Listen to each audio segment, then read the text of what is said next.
Hello, my name is Bill Coughlin, and welcome to First Person Civil War Podcast, which retells the stories of the soldiers and officers on the ground in the battles of the Civil War.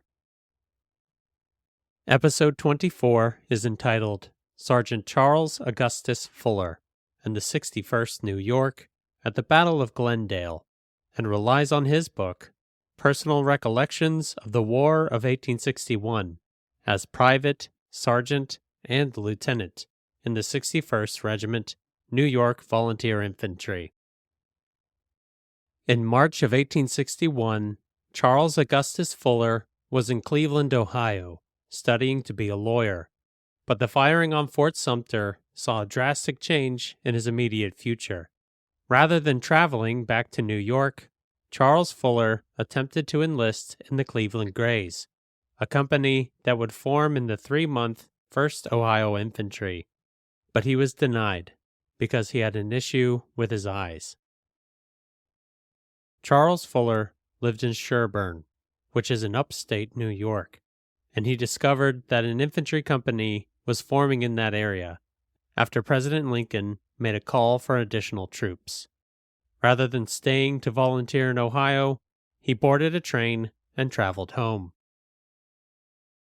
Charles Fuller eventually arrived at Sherburne, where he enlisted in the Army as a sergeant on 9 September 1861.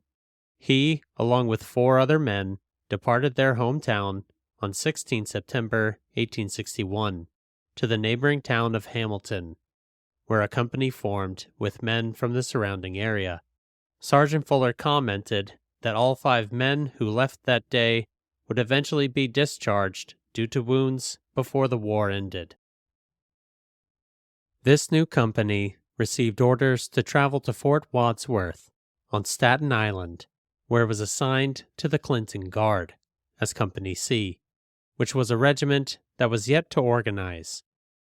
The regiment received the nickname of the Clinton Guard from their commander, Colonel Spencer W. Cone, but Sergeant Fuller never found out the reasoning behind the name. While the regiment drilled in camp, there was an incident that resulted in a few hundred men to leave its ranks. Though Sergeant Fuller never knew the exact details, a Lieutenant Colonel Manning and a Major Lynch had a disagreement with Colonel Cone. Eventually, the officers voted Colonel Cone out of the regiment, and he was forcibly removed from the camp. Colonel Cone eventually returned a few days later with the authority to take command of the regiment. Lieutenant Colonel Manning, Major Lynch, and approximately 200 men deserted the regiment. Sergeant Fuller believes this desertion represented the highest instance of loss within the regiment. When ordered to the seat of war, I think there were not much above 700 men, and the regiment never saw the time when it had full ranks. That fact alone accounts for its not being in the list of those that lost 200 in battle. I believe the number killed in action, or who died in a short time from battle wounds, was 193. Though this incident is not reflected in newspaper articles, there is a possible explanation for this disagreement. The Clinton Guard, with 8 companies, and the Astor Regiment, only 2 companies, received orders to combine and form a regiment that was most likely the crux of the issue. Both formations received orders from Albany, the state capital, on 25 October 1861, to merge and form the 61st New York, which it completed on 26 October. While this incident had the potential for local newspapers to catch wind of it and produce articles, it never became well known outside of the 61st New York. In its 29 October issue, the New York Herald shows Colonel Cone as the commander, with Manning and Lynch as subordinates. But by their 19 November issue, in discussing the 61st New York breaking camp on 9 November to travel to Washington, D.C., Colonel Cone's subordinates are Lieutenant Colonel Barlow and Major Massett, so the disagreement and subsequent sacking of those subordinates happened during this time. The 61st New York arrived in Washington, D.C. by the evening of 10 November 1861 and remained in the vicinity of the capital, where the Army of the Potomac formed. During that spring, the regiment received a new commander, Colonel Francis C. Barlow. By early May 1862, Sergeant Fuller and his regiment boarded ships along with the rest of the army bound for service in the Peninsula Campaign, and disembarked on 12 May at Shipping Point. The 61st New York saw its first combat at the Battle of Yorktown, and by the 7 days' battles, it was assigned to Brigadier General John C. Caldwell's 1st Brigade, in Brigadier General Israel B. Richardson's 1st Division, in Brigadier General Edwin V. Sumner's 2nd Corps, in the Army of the Potomac, commanded by Major General George B. McClellan. From May to June, the Army of the Potomac advanced upon Richmond and was approaching the outskirts of the city when the Army of Northern Virginia's new commander, General Robert E. Lee, launched a series of attacks beginning on 25 June to push the Army of the Potomac away from Richmond. Sergeant Fuller and the 61st New York did not enter the fighting outside of Richmond until 29 June at the Battle of Savage's Station, but did not see much action. The only loss we sustained here was from the enemy's artillery. Their advance was stayed sufficiently for our retreating troops and trains to get by. Then our corps fell back to Savage Station, where we again formed line of battle and awaited the approach of the enemy. Before dark, a determined attack was made. It was handsomely repulsed. That night, the regiment retreated along with the rest of the 2nd Corps to an area around Glendale, a small village situated around the Charles City crossroads and in the vicinity of Frazier's Farm.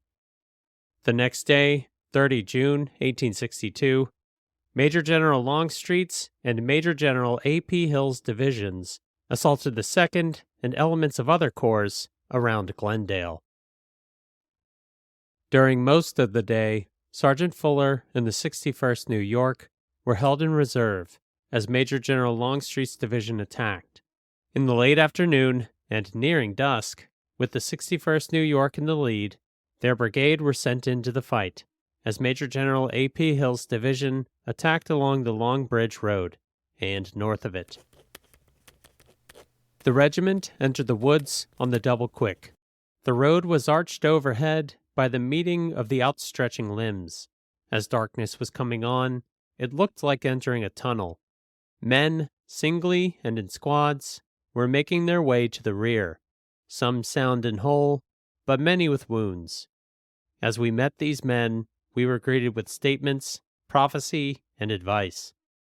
I remember hearing, "This is a tough one. You'll catch hell if you go in there. You'd better dump those knapsacks. You'll not want them at the front."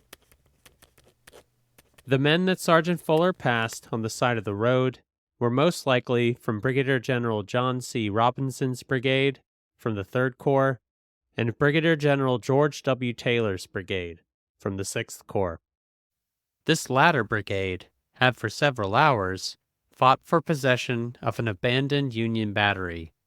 Throughout the day, these artillery pieces changed hands several times, and as evening progressed, the newest Confederate brigade to contest this battery were the Virginia regiments under Brigadier General Charles W. Field. Sergeant Fuller and the 61st New York continued to march toward the fight. Though darkness continued to descend around Glendale, the fighting did not stop.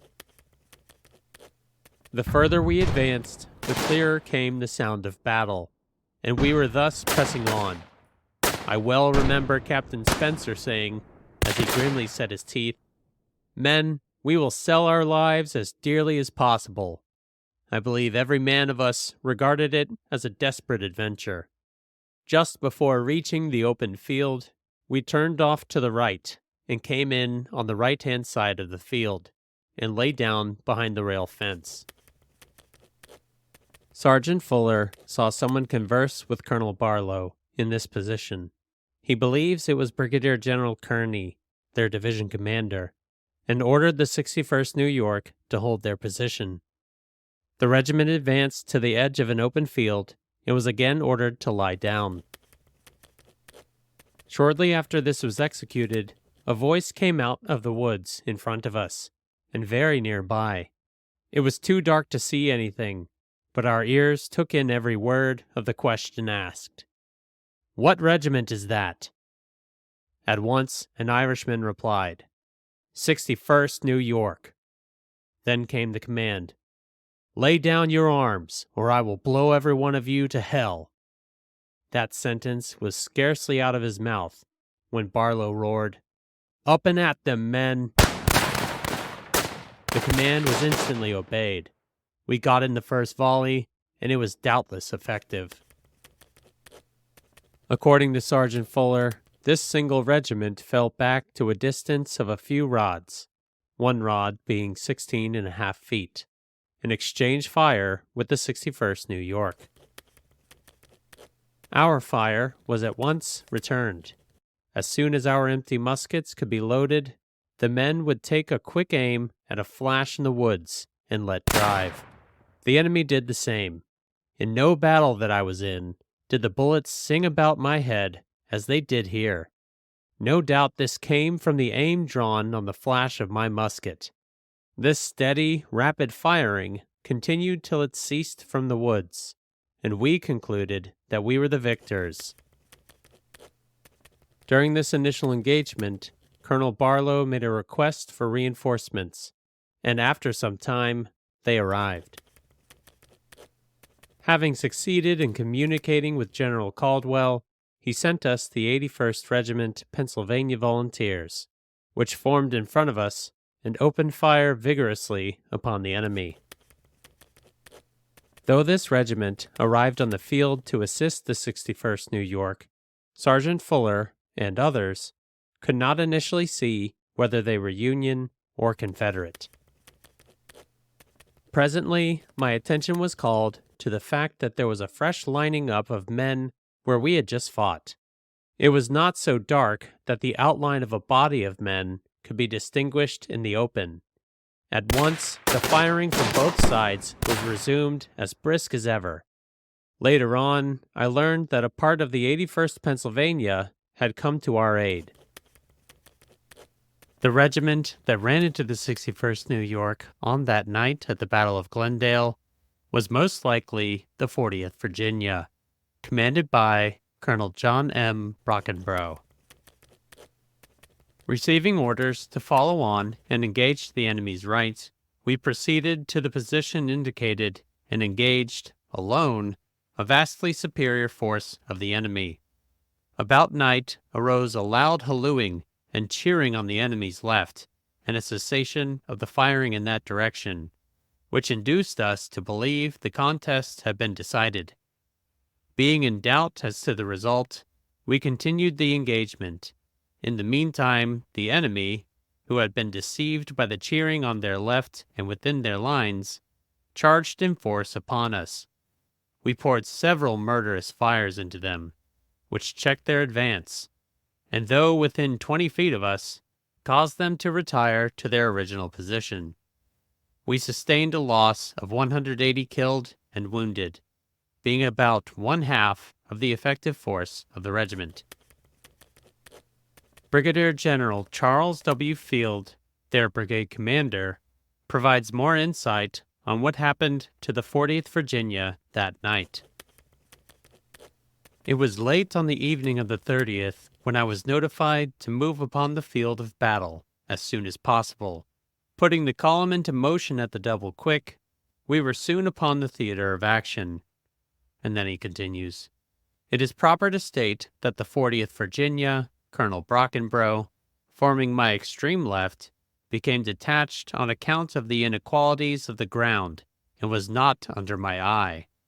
The colonel reports, however, meeting with an overwhelming force and his heavy loss. My brigade held that part of the battlefield until relieved late at night by some fresh troops. Sergeant Fuller and the 61st New York were successful in repelling the Confederates to their immediate front, but the Battle of Charles City Crossroads, as they called it for a time, also known as Glendale and Frazier's Farm, was inconclusive. The Army of the Potomac retreated to Malvern Hill, and eventually back down the peninsula to Yorktown, where they eventually departed for Washington, D.C. Charles Augustus Fuller remained in the 61st New York through 1862. In January 1863, he received a promotion to second lieutenant, and on 2 July 1863, he was wounded in the leg at the Battle of Gettysburg, which required amputation and ended his time in the Army. Charles Augustus Fuller returned to Sherburne, New York, and became a politician after the war. He served as an assemblyman and was a delegate to the 1894 New York State Constitutional Convention. In 1906, he wrote Personal Recollections of the War of 1861 as private, sergeant, and lieutenant in the 61st Regiment, New York Volunteer Infantry, which served as the source for this episode. As the purpose of his book recounted only his time in the 61st New York, it is not a complete history of the regiment. It continued service in the Army of the Potomac to Appomattox Courthouse. Charles Fuller firmly believed in the need for a standing army, but he also felt like the treatment of soldiers in some parts of the country was lacking. If I had a son 18 years of age, I would not feel bad to see him enrolled for a 3 years enlistment in the United States Army or Navy. The wearer of the uniform ought to be honored by the people and accorded as broad a place in society as if he were a member of what is termed one of the learned professions. The treatment accorded our soldiers and sailors by some rich, ill-bred snobs in this country is to their lasting disgrace, and it is to be hoped that such stupid idiots may live to see the day when they will bitterly repent their fool actions. Thank you for listening to the 24th episode. The link to Sergeant Fuller's book is now available on the podcast website, firstpersoncivilwarpodcast.com. On Facebook, Instagram, X, and LinkedIn this week, you will find a picture of Charles Fuller in his latter years. Accessibility to the podcast has expanded over the past week, as it is now available on YouTube. So if there's someone you know that doesn't have a podcasting app, tell them to search First Person Civil War Podcast, and they can listen to it on YouTube. Private William E. Bevins of Company G, 1st Arkansas, provides next week's first-person account at the Battle of Ringgold Gap. My name is Bill Coughlin, and thank you for listening to First Person Civil War Podcast.